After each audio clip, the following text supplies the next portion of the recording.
નકલી જન્મનું પ્રમાણપત્ર મળવાનો સિલસિલો યથાવત. વોર્ડ નંબર 4ની કચેરીમાં ઝડપાયું જન્મનું પ્રમાણપત્ર. આ એક જ કચેરીમાંથી ત્રીજી વખત નકલી જન્મ પ્રમાણપત્ર ઝડપી પાડવામાં આવ્યું છે. ક્લાર્કની યોગ્ય કામગીરીના કારણે નકલી જન્મ પ્રમાણપત્ર મળી આવ્યું. ઘટનામાં દીકરીના આધાર કાર્ડમાં સુધારો કરવામાં આવ્યા હતા.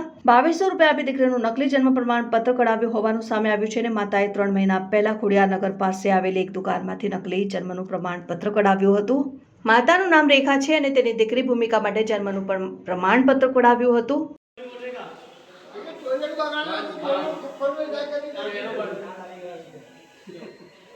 હાલમાં વોર્ડ નંબર 4માં આજે જન્મનો ખોટો દાખલો પકડાયો છે. આધાર કાર્ડની કામગીરી કરવા માટે જે અરજદાર બેન આવ્યા હતા તેમને બાળકના આધાર કાર્ડમાં નામમાં સુધારો કરવા માટે જે દસ્તાવેજ રજૂ કર્યો બર્થ સર્ટિફિકેટ એ ખોટું હતું.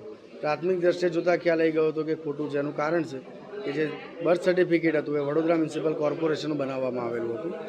વડોદરા કોર્પોરેશનનું જે બર્થ સર્ટિફિકેટ જેની સ્ટેશનરી આખી અલગ હોય છે, રજિસ્ટ્રારની સાઇન અલગ હોય છે. એમાં રજિસ્ટ્રારની સાઇનને બધું વેરિફિકેશન કરતાં અને જોતાં અમને પ્રાથમિક દ્રષ્ટિએ ઓપરેટરને પણ ખ્યાલ આવી ગયો હતો.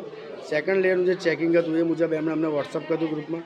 વોટ્સઅપ જે ગ્રુપમાં આવ્યું એ અમે તાત્કાલિક બર્થ એન્ડ ડેટ ડિપાર્ટમેન્ટ કોર્પોરેશનના જે હેડ છે હસમુખભાઈ એમને અમે મોકલવામાં આવ્યું હતું. ત્યારબાદ એમની સાથે ટેલિફોનિક સંપર્ક કરતા એમના દ્વારા પણ જણાવવામાં આવ્યું હતું કે આ જન્મ દાખલો ખોટો છે. ત્યારબાદ અમે 3 લેયર ચેકિંગમાં એમ જે QR કોડ જે સ્કેન કરતાં વેબસાઇટ નોટ ફાઉન્ડ આવ્યો એટલે ડાયરેક્ટલી ક્લિયર થઈ ગયું કે એ ખોટું છે. એટલે અમે અમારા જે ઓનરેબલ ડેપ્યુટી કમિશનર રાજપૂત સાહેબ છે એમનો સંપર્ક કર્યો કે સાહેબ આ તો નકલી બર્થ સર્ટિફિકેટ પકડાવ્યું. તો એમણે તરત જ કહ્યું કે પોલીસ ફરિયાદ દાખલ કરી દીધી. એટલે એ મુજબ અમે 100 નંબર ડાયરેક્ટલી પોલીસ ફરિયાદ દીધી છે અને પોલીસ ફરિયાદ દાખલ કરવા માટે અત્યારે આરોપી તરીકે પોલીસ પકડીને ગઈ છે. એ અરજદારનું તો અમે દેખ્યું નામ જ અમને ખ્યાલ છે, કારણ કે બર્થ સર્ટિફિકેટમાં અમારું તો ચેકિંગ સિસ્ટમ જે કરવાનું તો અમે ડોક્યુમેન્ટેશન વેરિફિકેશન ખાલી કર્યું એટલે પોલીસ આગળ તપાસ કરી રહી છે. આ અત્યારે વારસિયામાં 3જું છે અને વડોદરા કોર્પોરેશનમાં 9મું પકડાયું છે. હવે પોલીસ કાર્યવાહી અત્યારે તો ક્રાઇમ બ્રાન્ચે તપાસ કરી છે, ઊંડાણપૂર્વક તપાસ ચાલી રહી છે. આ છાપામાં પણ આપણા માધ્યમ દ્વારા મને માહિતી મળી છે કે અત્યારે એક સૂત્રધારને પકડી પાડ્યો છે. પણ આ દિશામાં હજી આગળ હવે ઊંડાણપૂર્વક તપાસ કરી છે. બીજું કે જ્યાં જ્યાં આવા લેભાગુ તત્વો છે કે આવો તમારા આધારનું કામગીરી કરી આપે છે કે એવી કોઈ વોટ્સએપમાં પણ માહિતીઓ શેર કરતા હોય છે કે ભાઈ આના કામ માટે આનો સંપર્ક કરો, ત્યાં પણ રેડ પાડવી જોઈએ અને ત્યાં એના બધા ડોક્યુમેન્ટેશનનું એમનું સઘન તપાસ પોલીસ ખાતાએ સ્વતંત્ર રીતે કરવી જોઈએ. જો એમને અમારી મદદની કોઈ જરૂર હશે તો કોર્પોરેશન વતી અમે મદદ કરવા તૈયાર છે.